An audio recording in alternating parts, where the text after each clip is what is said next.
أعوذ بالله من الشيطان الرجيم بسم الله الرحمن الرحيم يا أيها الناس قد جاءتكم موعظة من ربكم وشفاء لما في الصدور وهدى ورحمة للمؤمنين صدق الله مولانا العظيم۔ سورہ یونس کی آیت ہے۔ یونس علیہ السلام کا قصہ تو آپ کو معلوم ہے۔ اس میں ایک خاص بات تو یہ ہے سورے میں کہ کوئی قوم پوری تاریخ میں ایسی نہیں ملے گی کہ جس کے اوپر عذاب کے آثار، علامتیں اور نشانیاں ظاہر ہوئی ہوں اور پھر وہ قوم بچی ہے۔ قرآن کا الا قوم یونس، سوائے یونس علیہ السلام کی قوم۔ کہ جب ان کو پتہ چل گیا کہ یونس علیہ السلام بستی سے باہر چلے گئے، اور اللہ کا ضابطہ یہ ہے کہ جب کہیں کسی قوم کو تباہ کرنا ہوتا ہے ان کی بدعملیوں کی وجہ سے، تو نیک بندے جو ہوتے ہیں ان کو نکال لیتے ہیں، خصوصاً انبیاء علیہ السلام۔ ان کے بڑے بوڑھوں نے دیکھا یونس علیہ السلام چلے گئے، اب عذاب یقینی ہے، تو ہوشیاری ایک کر لی انہوں نے۔ ہوشیاری یہ کی کہ سب کو جمع کیا اور کہنے لگے بچے، بوڑھے، مرد، عورت، جانور سب نکل چلے باہر، سب لے کے چلے۔ چنانچہ کیا کیا ہوشیاری؟ ماں کو ایک طرف، بچے کو دوسری طرف۔ جانوروں میں بھی یہی کیا، انسانوں میں بھی یہی کیا۔ اب ظاہر ہے کہ بغیر بچے کے ماں ادھر پریشان ہو رہی، بچہ ادھر ہو رہا ہے۔ اونٹنی ادھر ہے، اونٹنی کا بچہ ادھر ہے، بکری ادھر ہے، بکری کا بچہ ادھر ہے۔ اب وہ تو چیخ پکار ایک خانقاہ بن گئی، وہ تو رونے کا ایک سما بن گیا۔ اور حدیث میں ہے کہ اللہ تعالیٰ بندے کے یا مخلوق کے رونے کو بہت پسند کرتے، ان آنسوؤں کو ضائع نہیں کرتے۔ حدیث میں ہے کہ 2 قدم، 2 گھونٹ اور 2 قطرے اللہ کو بہت پسند۔ ایک قطرہ تو شہید کے خون کا کہ گرنے سے پہلے قبول ہوتا ہے، اور دوسرا جب کوئی شخص اللہ سے دعا کرے، توبہ اور استغفار کرے اور آنسو اس کے چھلک جائیں، آنسو اس کا نکل جائے، گرنے سے پہلے اللہ کو قبول ہوتا ہے۔ تو شہید کا ایک قطرہ، دوسرے آنسو، اور 2 قدم اللہ کو بہت پسند ہے۔ ایک قدم جو جماعت کے لیے چل کے آیا آدمی، آپ کو ہم تو کار سے آتے ہیں، امپالہ سے آتے ہیں، مرسیڈیز سے آتے ہیں، یا ہمارے پاس BMW ہے۔ نہیں بھائی، وہ بھی تو شیورلے کا بھی نام ہے بھائی، یہ بھی تو پھر رہے نا بھائی، وہی تو قدم ہو گئے۔ تو ایک قدم جو جماعت کی نماز کے لیے چلے، اور دوسرا قدم جو کسی مریض کی عیادت کے لیے۔ اللہ اپنے بندے کو، کسی کو خوش کیا جائے، اور اچانک اگر آپ خوش کرتے ہیں کسی کو، اس کو امید نہیں تھی آپ کے ملنے کی، آپ سے ضرورت پوری ہونے کی، اور آپ نے اچانک ضرورت پوری کی، تو اللہ تعالیٰ فرماتے ہیں کہ قیامت کے دن یہ بھی بالکل نا امید، نروس ہو جائے گا بالکل، اس وقت میں اس کو خوشی دوں گا۔ بیچ کی بات تفصیلی ہے ویسے، کہ ایک بہت بڑے محدث گزرے ہیں، امام ابو حنیفہ رحمۃ اللہ علیہ کے شاگرد ہیں، عبداللہ ابن مبارک رحمہ اللہ۔ قصہ تو ان کو بہت لمبا چوڑا تاریخ ہے پوری، لیکن ایک چیز بتا دوں کہ یہ خراسان کے رہنے والے تھے اور بغداد آیا کرتے تھے، وہاں سے کافی فاصلہ ہے۔ تو ایک مرتبہ آئے، اور ایک پہلے، اب تو 5 اسٹار اور 6 اسٹار اور پتہ نہیں کتنے اسٹار، جو اسٹار نے ان کو بھی اسٹار کہتے ہیں، وہ کولے ہلا کے جو پیسے پیدا کرتے ہیں ہیرو ہیروئن، ان کو کہتے ہیں اسٹار۔ وہ اسٹار جو اسٹار ان کو نہیں، اسٹار جو نہیں ان کو اسٹار ہے۔ تو خیر، تو اس وقت خانقاہیں ہوتی تھیں، آدمی جا کے ٹھہرا، اپنا نام لکھا دیتا تھا، میں فلاں ہوں، فلاں جگہ سے آیا ہوں، 3 دن ٹھہروں گا، کھانے کا انتظام یہی ہوگا، یہ پیسے لے لو۔ تو وہاں ایک نوجوان لڑکا تھا، وہ خدمت کیا کرتا تھا خانقاہ میں، اور ان کو اللہ والا دیکھ کے بڑی خدمت کرتا تھا۔ اتفاق سے ایک مرتبہ یہ پہنچے اور وہ نہیں تھا۔ لوگوں سے پوچھا کہ ایک لڑکا یہاں ہوتا تھا، وہ نہیں دکھا دیا۔ کہا نہیں، اصل میں وہ قرض میں مبتلا ہو گیا تھا، تو قرض خواہ جو پیسے والے تھے انہوں نے اس کو جیل میں ڈلوا دیا، دعویٰ دائر کر کے۔ اچھا، کتنے پیسے تھے؟ لوگوں نے بتایا اچھی خاصی رقم تھی۔ ٹھیک، وہ کون لوگ ہیں اس کے قرض والے؟ معلوم خاموشی سے کرایا، اور کرانے کے بعد ان کا جا کے قرضہ ادا کیا، اور قرض ادا کرنے کے بعد اور اس سے منع کر دیا مالک سے کہ مگر یہ نہیں بتانا کہ پیسے دیے کس نے، اس کو مگر چھڑوا دو آپ کا، ٹھیک۔ ان کو کیا چاہیے تھا، انہوں نے اپنے پیسے لینے کے بعد اس کو جیل سے نکلوا دیا۔ اب وہ جب خانقاہ میں آیا تو اس کو پتہ چلا کہ وہ جو بزرگ ہر سال آیا کرتے تھے وہ آئے تھے، اس کو بڑا افسوس ہوا، ہمیشہ میں ان کی خدمت کرتا تھا اور وہ اتفاق سے میں نہیں تھا۔ اس نے کہا کب نکلے وہ، تو کسی نے بتایا کہ وہ تو ایک دن ہو چکا۔ اس نے اندازہ لگایا اتنا سفر کیا ہو، کیونکہ اونٹوں کا گھوڑے وغیرہ سفر اتنا بھاگا وہ، اور جا کے ان کو دوسرے دن پکڑ لیا، جا کے ملا کہ حضرت آپ تشریف لائے تھے اور اتفاق سے میری ملاقات آپ سے نہیں ہو سکی اور میں ایک پریشانی میں تھا۔ کہاں تھے؟ حضرت سب پتہ ہے، وہ بتایا کہ مجھے قرض خواہوں نے جیل میں ڈلوا دیا تھا اور میری کچھ ایسی مجبوری تھی میں ادا نہیں کر سکتا تھا، کوئی اللہ کا بندہ آیا اور اس نے میرا قرض ادا کر دیا اور میرے قرض خواہ نے آزاد کرا دیا۔ مجھے افسوس ہوا تو میں بھاگا آپ سے ملنے کے لیے۔ اچھا ٹھیک، ماشاء اللہ، چلو اچھا ہو گیا، اور دعا کرنا اس کے لیے اللہ تعالیٰ سے جس نے آپ کی مدد کی ہے۔ اور یہ زندگی میں نہیں بتایا کبھی کہ میں نے یہ کام کیا تھا۔ کسی نے پوچھا شاگرد نے کہ حضرت کہیں ذکر کیا ہوگا دوسری جگہ پہ کہ دیکھو کسی کی ضرورت پڑے تو ایسے اگر ہے آدمی تو مدد کرے، مجھے حضرت اگر آپ بتاتے تو اور خوش ہوتا، کہا نا تم کو نہیں معلوم۔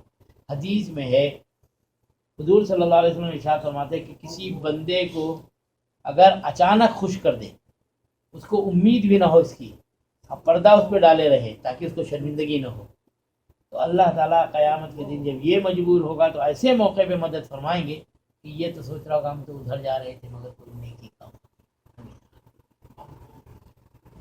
تو ایک قدم ہے جو جماعت کے لیے ہے اور دوسرا قدم ہے جو مریض کی عیادت کے لیے، مگر اللہ کے رسول صلی اللہ علیہ وسلم نے ارشاد فرمایا کہ مریض کے پاس جاؤ تو عیادت کا طریقہ سیکھ لینا پہلے، کہ جا کے وہاں دھرنا دے کے بیٹھ گئے، بیچارہ کروٹ بدلنا چاہ رہا، اس کے گھر والے آنا چاہ رہے ہیں، دوا لینا چاہ رہا، اب وہ ایک ہی کروٹ پڑا ہے آپ کی وجہ سے بہت پریشانی میں، ایک اور دوسرے جاتے ہی دیکھا جیسے کسی، ارے آپ تو ہڈی چمڑا ہو گئے، کلر آپ کا پیلا ہوگا، کل مرنے کو آج ہی مر جائے گا بیچارہ۔ یہ عیادت کرنے کا تھے، عیادت کرنے کا مطلب یہ ہوتا ہے کہ آدمی کو جا کے خوش کرے، جا کے کہے، حوصلہ افزائی، ہاں حوصلہ افزائی کرے کہ ہزاروں مریض ٹھیک ہوتے ہیں، کینسر کے مریض، ہارٹ اٹیک کے مریض، کیسی کیسی مصیبت زدہ لوگ ٹھیک ہوتے ہیں، اللہ کی قدرت سے بڑی کوئی چیز نہیں، کیسے کیسے لوگوں کا اللہ تعالیٰ ٹھیک کر دیتے ہیں۔ ہمارے ساتھ بڑے سیدھے سادھے آدمی بالکل مولانا صدیق صاحب جن کی کتابیں ابھی پڑھا رہا تھا میں سب کے بعد، ایک شخص کینسر میں مبتلا آ گیا اور آنے کے بعد کہنے لگا کہ میں نے خواب میں آپ کو دیکھا ہے اور بغیر صحت لیے میں نہیں جاؤں گا، تو ان کا میرے ہاتھ میں نہیں ہے بات، کہا نہیں، بس حدیث میں ہے رب اشعث اغبر مدفوع عن الباب لو اقسم علی اللہ لابرہ، بہت سے ایسے بندے ہوتے ہیں بال بکھرے، کپڑوں پہ گرد پڑی ہوئی، بظاہر چہرہ جھری والا ہے، فاقہ زدہ ہیں، دروازوں پہ جائے تو دھکے دے دیے جائیں، لیکن اس دروازے پہ اگر کھٹکھٹا کے کچھ کہہ دیں تو وہاں سے رد نہیں ہوتی بات۔ لو اقسم علی اللہ، قسم کھا کے اللہ سے کوئی بات کہہ دیں تو اللہ ان کی لاج رکھتے پوری کرتے۔ حضرت سوچتے رہے کہ یہ بیچارہ اس امید سے آ گیا، ہمیں کیا کریں، معلوم نہیں کیا دل میں آیا، اور پانی وانی دیا پڑھ کے اور اس سے کہا بھائی چھینٹا وٹا مار لے، اور اللہ کا کرم ایک مہینے کے بعد بالکل ٹھیک ٹھاک صحت ہو گئی، حالانکہ کینسر میں مبتلا تھا، خطرناک مہلک مرض، اللہ نے صحت دے دی۔ تو بسا اوقات ایسا ہوتا ہے کہ کوئی، یہ مطلب نہیں کہ ان کا کمال ہے، بلکہ یہ کہ اللہ تعالیٰ سے وہ لوگ لگاتے ہیں کہ اللہ یہ ایک امید لگا کہ بندہ آیا اور میرے ہاتھ میں تو کچھ نہیں ہے۔ اب اس پہ ایک اور بات ہم آگے کی سنا دیتے ہیں آپ کو، اس پہ بات ختم ہوگی پھر ہم پورا کل کریں گے انشاءاللہ۔ حضرت عمر فاروق رضی اللہ تعالیٰ عنہ کا زمانہ، دو نوجوان ایک نوجوان کو پکڑ کے لائے اور کہنے لگے کہ اس نوجوان نے ہمارے باپ کو قتل کیا، لہذا اس سے قصاص ہم کو چاہیے، اور قرآن میں کتب علیکم القصاص، جان کے بدلے جان، اور سورہ مائدہ کے اندر تو تفصیل ہے، وَكَتَبْنَا عَلَيْهِمْ فِيهَا أَنَّ النَّفْسَ بِالنَّفْسِ وَالْعَيْنَ بِالْعَيْنِ وَالْأَنفَ، پوری تفصیل ہے، آنکھ پھوڑے تو اس کے بدلے میں آنکھ، دانت توڑے تو دانت کی پوری تفصیل ہے۔ تو اس نوجوان سے حضرت عمر رضی اللہ عنہ نے پوچھا کہ بھئی کیا قصہ ہے؟ اس نے بتایا کہ ان کے والد اونٹ چرا رہے تھے میرے باغ کے کنارے، اور بار بار وہ میرے باغ میں منہ مارتا تھا، میں منع کرتا تھا اور یہ رسی ڈھیل دیتے تھے. تو میں نے ایک مرتبہ کیا کیا کہ ان کے اونٹ کے ایک ڈھیلا مارا ان کے ابا کے. انہوں نے مجھے کوئی سخت جملہ کہہ دیا غصے میں، تو میں نے اٹھا کے وہ ڈھیلا جنون میں آ کے ان کے مار دیا اور ناک پہ لگا. وہ اتفاق سے کام ہو گیا. تم تو اقراری مجرم ہو، اب تو شہادت اور گواہی کی بھی ضرورت نہیں ہے. جب آدمی خود اقرار کر لے، اعتراف کر لے، تو پھر کسی وٹنس کی شہادت کی ضرورت نہیں ہوتی. تو پھر قصاص کے لیے تم تیار ہو جاؤ. تو وہ کہنے لگا کہ حضرت میں ایک گاؤں کا رہنے والا ہوں، اور میرے والد نے انتقال کے وقت ایک چھوٹا بھائی تھا میرا، تو اس کو چھوڑا تھا میری ذمہ داری. میرے کچھ پیسے دیے تھے کہ اس کی دیکھ ریکھ اور تربیت میں یہ پیسے لگانا، اور اگر ایسا نہیں کرے گا تو قیامت میں تجھے پکڑوں گا میں. تو اگر مجھے آپ مہلت دے دیں اور میں گھر جا کے اس بچے کا انتظام کر کے آ جاؤں تو پھر آپ کے ساتھ مجھ سے لے لیں. تو حضرت عمر رضی اللہ عنہ نے فرمایا یہ نہیں ہوتا، مجرم مل گیا، تم کہاں کے ہو، کون ہو، کیسے ہم چھوڑ دیں تم کو؟ جب تک کوئی ضمانت نہیں لے گا، کوئی ضمانت اگر لے لے، تمہاری ذمہ داری لے، تو پھر میں چھوڑ سکتا ہوں. یہ تو ضابطہ ہے، قانون ہے. اس نے پورے مجمع پہ نگاہ ہٹائی، ایک صاحب کی طرف اشارہ کر کے کہا یہ میری ذمہ داری لے گی. انہوں نے کہا ٹھیک ہے، میرے منہ میں تیار ہوں ذمہ داری. نہ یہ اس کو جانتے تھے نہ وہ اس کو، اور کوئی تحریر نہیں، کوئی وثیقہ نہیں، کوئی لیٹر نہیں. چلا گیا. 3 دن ہو گئے، 3 دن کا وقت تھا. اور تیسرا دن جب عصر کے بعد دربار منعقد ہوا، مجلس بالکل لگ گئی، تو تمہارے رضی اللہ عنہ تقاضا کرے بھائی وہ نوجوان کہاں ہے، آج قصاص کا مسئلہ ہے آج. اور وہ کون ہیں جنہوں نے ذمہ داری لی؟ 6 نمبر کے صحابی ہیں، اللہ کے رسول صلی اللہ علیہ وسلم پر ایمان لائے سے پہلے 5 ہی آدمی. 6 یہ ہیں ابو ذر غفاری رضی اللہ عنہ، بڑے صحابہ. علامات قیامت وغیرہ کی جتنی حدیثیں ہیں سب انہی سے، اتنے بڑے درجے کے صحابی. اور حضرت عمر رضی اللہ عنہ ادھر ہے، اگر وہ نہیں پیش کر سکے تو ان کی منڈی کٹ. وہ تو نہیں، وہ تو پیچھے نہیں ہٹ رہی ہے. اب مجمع میں بڑی بے چینی سراسیم کی ہو رہی. تو آخر میں کیا ہوا، لوگوں نے پیسے جمع کیے اور ان نوجوانوں کی بات کہی کہ دیکھو اپنے ابا کے بدلے میں فدیہ لے لو اور ان کو معاف کر دو، تم جانتے نہیں یہ اتنے بڑے صحابی. انہوں نے کہا ہم کو نہیں. جب یہ جانتے نہیں تھے ذمہ داری لی کہ ہم کو تو قصاص چاہیے، خون چاہیے، بس ختم، کوئی فدیہ ودیہ نہیں لینا.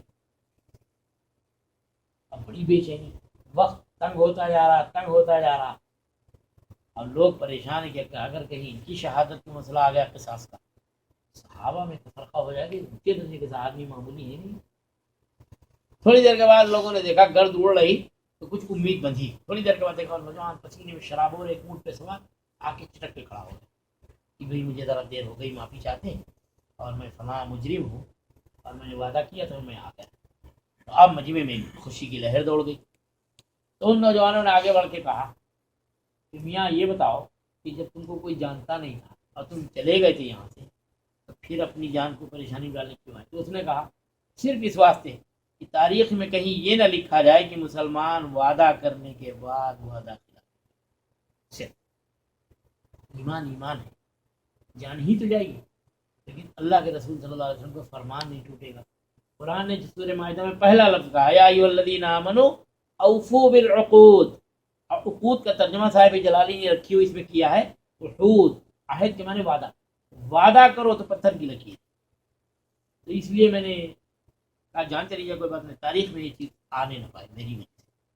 اچھا دوسری بات، حضرت معاذ رضی اللہ تعالیٰ عنہ نے ابو ذر غفاری رضی اللہ عنہ آگے بڑھ کے کہا میں نے نہ اس کو کبھی پہلے دیکھا تھا نہ بعد میں جانتے ہی نہیں اس کو. کہا پھر آپ نے ذمہ داری اتنی بڑی کیسے لے لی؟